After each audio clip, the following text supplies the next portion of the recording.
प्रधानमंत्री नरेंद्र मोदी ने किया, क्योंकि एक अपेक्षा का जो एक उम्मीद थी काशी को अपने विकास को लेकर, वो शायद नहीं हो पाई। और ये अपने आप में बताता है किस प्रकार से तमाम चीजें इस तरह से रही हैं कि एक उपेक्षा का शिकार रही है काशी, चाहे वो आध्यात्मिक तौर पे हो, विकास के तौर पर हो, मूलभूत सुविधाओं के तौर पर हो, सुंदरीकरण के तौर पर हो। इन तमाम चीजों में कहीं ना कहीं उपेक्षा का शिकार रही थी। लेकिन काशी के सांसद बनने के बाद प्रधानमंत्री मोदी ने जो बीड़ा उठाया, उसके बाद से नए प्रकार की व्यवस्थाएं अब साफ तौर पे दिखाई देती हैं। कोई नहीं सोचता था मल्टी मॉडल ट्रांसपोर्ट सिस्टम यहां दिखाई पड़ेगा, सड़कों से जुड़ा हुआ है, रेलवे कनेक्टिविटी है, एयर कनेक्टिविटी, और अब आप ये देखिए किस प्रकार से जल के माध्यम से भी जो वाटरवेज कनेक्टिविटी है, और ये एम्बुलेंस, ये वाटर एम्बुलेंस, ये प्रधानमंत्री के माध्यम से ये शुरू किया गया था। और ये इसलिए भी बहुत महत्वपूर्ण है क्योंकि हम जानते हैं कि वाराणसी, काशी की अगर बात की जाए तो बहुत सी तंग गलियां हैं, बहुत संकुचित गलियां हैं, छोटी गलियां हैं।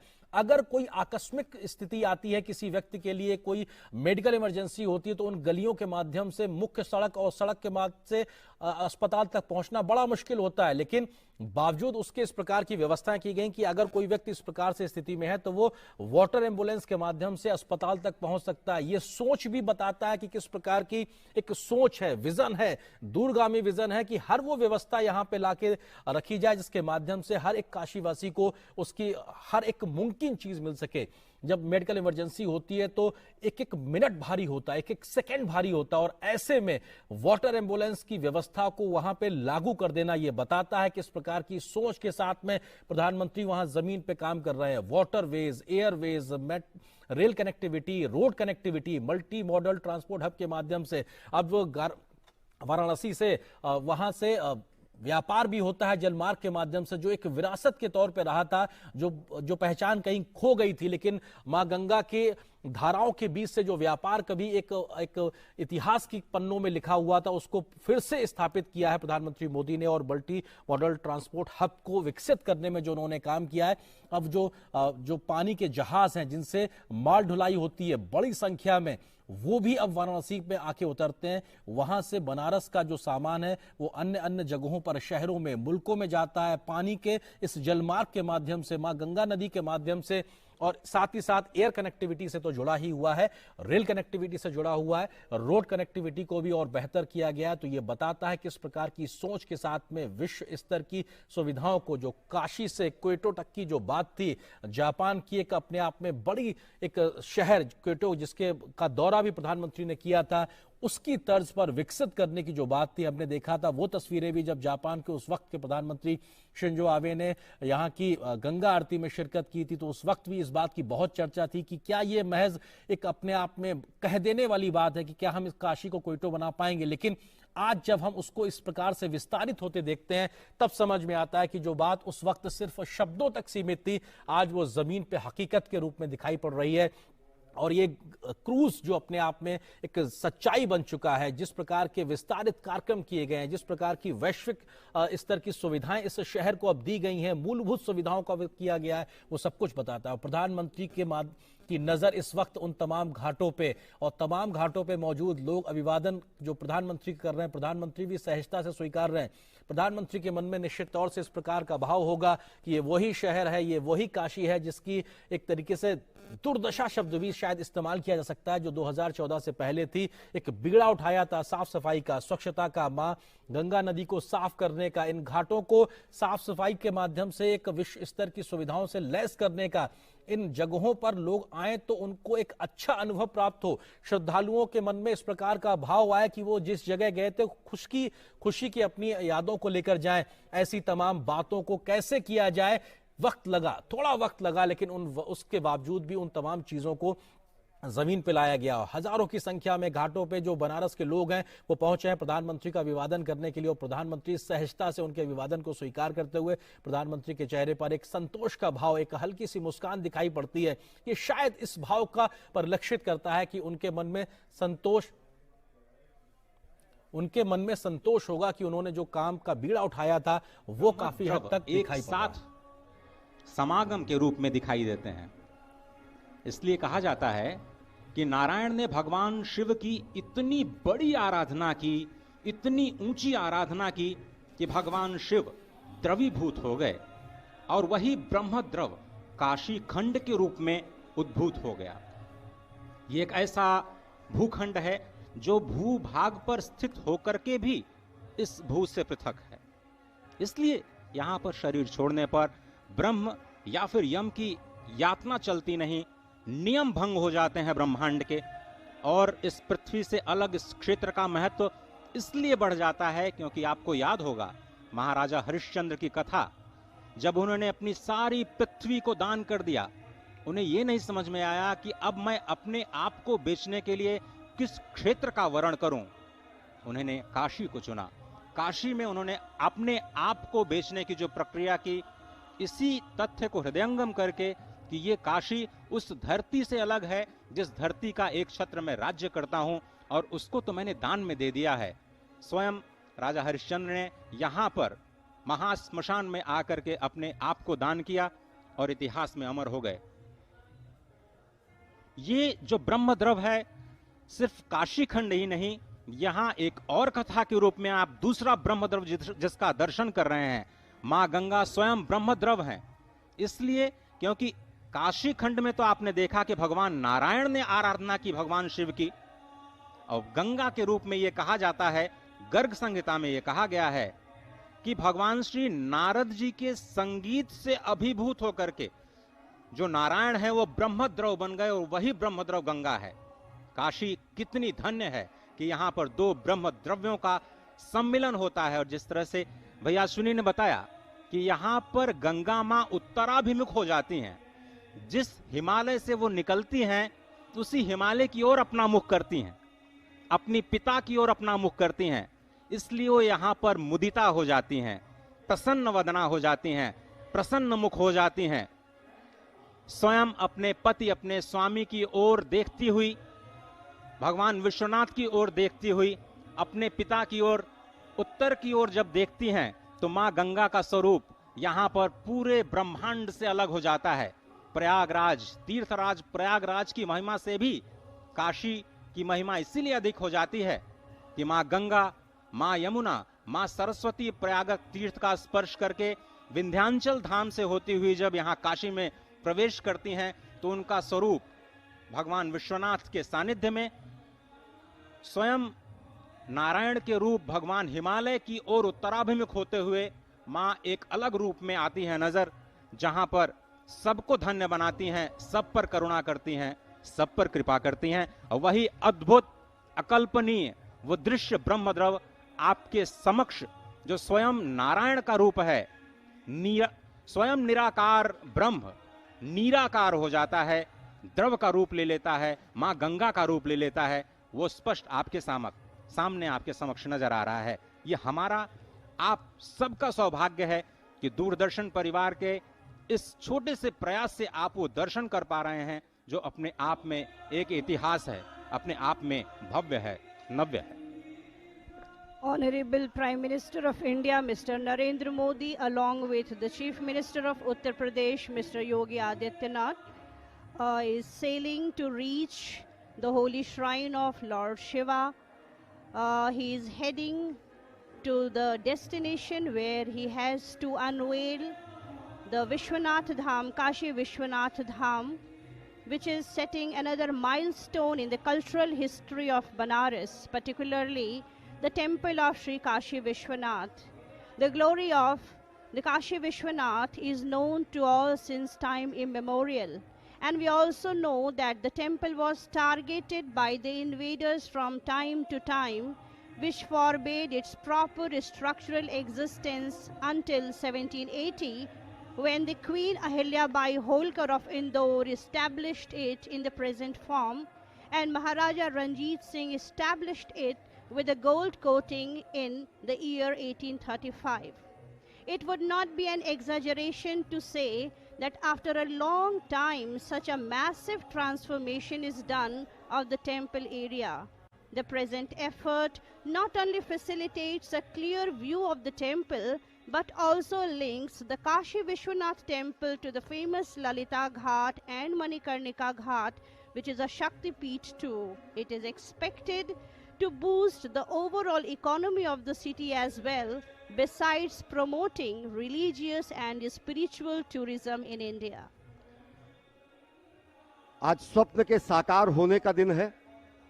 भारत भारतीयता के ध्वजवाहक, सनातन संस्कृति के संवाहक रूप में प्रधानमंत्री नरेंद्र मोदी इस समय मां गंगा की गोद में अलकनंदा के जरिए इस समय बाबा धाम की तरफ आ रहे हैं।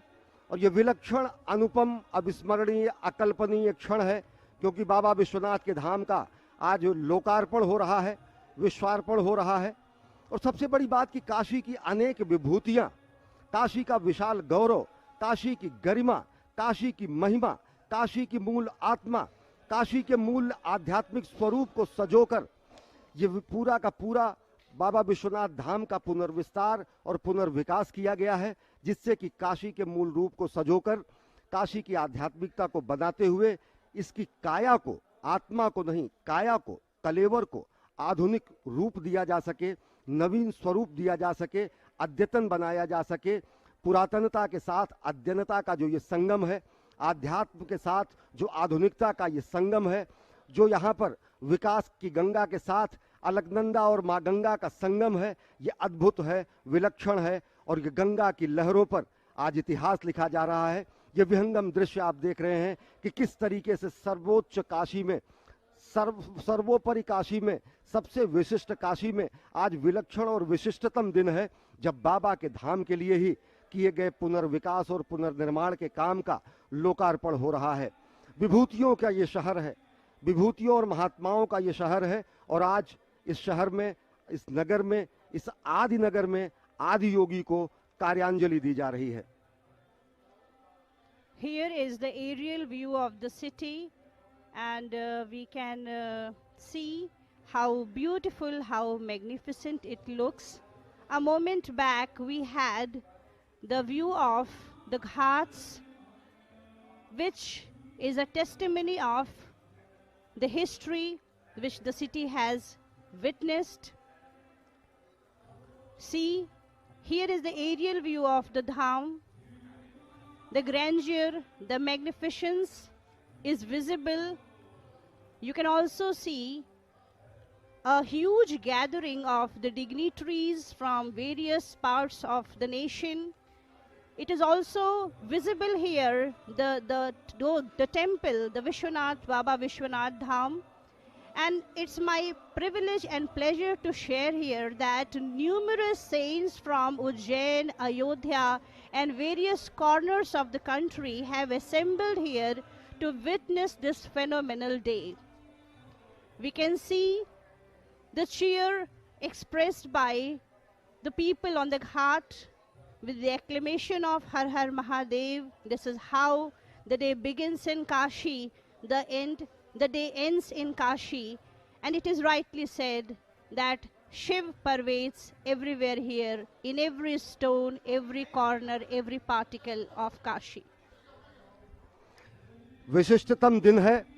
भूताधिपम भुजंग भूषण भूषितांगम व्याघ्रा जिनांबर धरम जटिल त्रिनेत्रम पाशांकुशा भयवर प्रद शूल पाणिम वाराणसी पुरपतिम भज विश्वनाथम। मां गंगा की गोद से होते हुए, मां गंगा का सानिध्य प्राप्त करते हुए, लालित्य प्राप्त करते हुए, अवगाहन करते हुए इस समय प्रधानमंत्री नरेंद्र मोदी बाबा धाम की तरफ अग्रसर हैं। बाबा का ये धाम इसलिए भी विशिष्ट है कि पूरी संकल्पना प्रधानमंत्री ने इसकी तैयार की। अनेक चुनौतियों के बीच, पिछले 2 वर्षों की कोविड की चुनौतियों के बीच काशी ने ये बता दिया कि काशी कभी सोती नहीं है, काशी कभी रुकती नहीं है, काशी का निर्माण हमेशा चलता रहता है। काशी अनवरत है, शाश्वत है, और उसी अनवरत शाश्वत साधना प्रक्रिया की पूर्णाहुति का आज दिन है, जब बाबा विश्वनाथ के धाम का लोकार्पण करने के लिए प्रधानमंत्री बाबा धाम पहुंच रहे हैं। स्पष्ट रूप से देख सकते हैं कि किस तरीके से जन समुदाय उमड़ पड़ा है समूचे घाट पर प्रधानमंत्री और अपने प्रिय प्रतिनिधि जन नायक महानायक का स्वागत करने के लिए, और जनता के अभिवादन को स्वीकार कर रहे हैं प्रधानमंत्री नरेंद्र मोदी, और साथ ही साथ जनता जनार्दन को प्रणाम भी कर रहे हैं।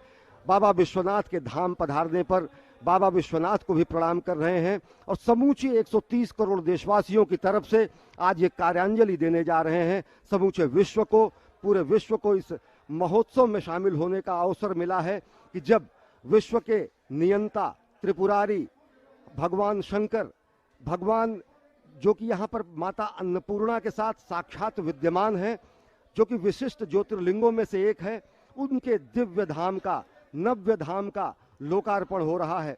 काशी की विशिष्टता यह है कि ये केवल अकेला ऐसा ज्योतिर्लिंग है जहां पर वाम भाग में माता पार्वती भी माता अन्नपूर्णा के रूप में विद्यमान है। और अब से कुछ ही दिनों पहले भगवान शंकर के गंगा से मिलन का आज तो दिन है ही, साथ ही साथ कनाडा से आई माता अन्नपूर्णा की मूर्ति को भी इसी परिसर में स्थापित किया गया है।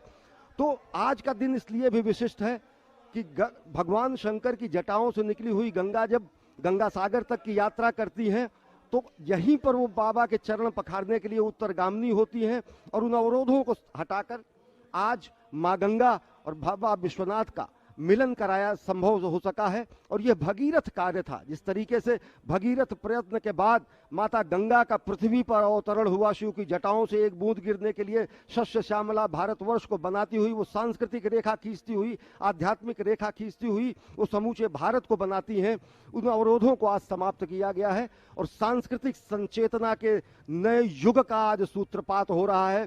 सांस्कृतिक पुनर्जागरण के नया वैश्विक इतिहास आज लिखा जा रहा है और स्वप्नद्रष्टा नरेंद्र मोदी का स्वप्न साकार हो रहा है। दिव्य भारत, भव्य भारत, एक भारत, श्रेष्ठ भारत, अंततः जगत गुरु भारत की संकल्पना में ये छोटा सा आयाम है। बिल्कुल सही कहा आपने। और इस छोटी सी यात्रा में गति भी दिखती है, शक्ति भी दिखती है और अनायास ही सरकार की गति शक्ति की जो परियोजना है उसकी याद आ जाती है, जिसमें भारत में बुनियादी ढांचे के नवनिर्माण के रूप में एक नए कार्यक्रम की शुरुआत की गई है। इस छोटी सी यात्रा में आपने उस गति और उस शक्ति की एक छोटी सी झलक जरूर देखी होगी, क्योंकि देश का पहला वाटरवेज भी काशी से ही निकलता है, हल्दिया तक जाता है। बनारस के घाटों को कौन नहीं जानता है। एक ऐसे ही घाट ललिता घाट पर इस वक्त प्रधानमंत्री पहुंच चुके हैं। भव्य स्वागत की तैयारी है। सैकड़ों की संख्या में ढोल, मृदंग, डमरू लेकर के यहाँ के जो स्थानीय निवासी हैं अपने जननायक के स्वागत की तैयारी कर रहे हैं। बहुत से संत हैं जो यहाँ पर प्रतीक्षा में हैं इस ऐतिहासिक क्षण के, जब बाबा विश्वनाथ धाम के नवनिर्मित स्वरूप का लोकार्पण भारत के यशस्वी प्रधानमंत्री के हाथों किया जाएगा। सारी तैयारियों का जायजा, जितने भी प्रश्न हैं उनके उत्तर पाने की कोशिश लगातार प्रधानमंत्री के मन में रहती है।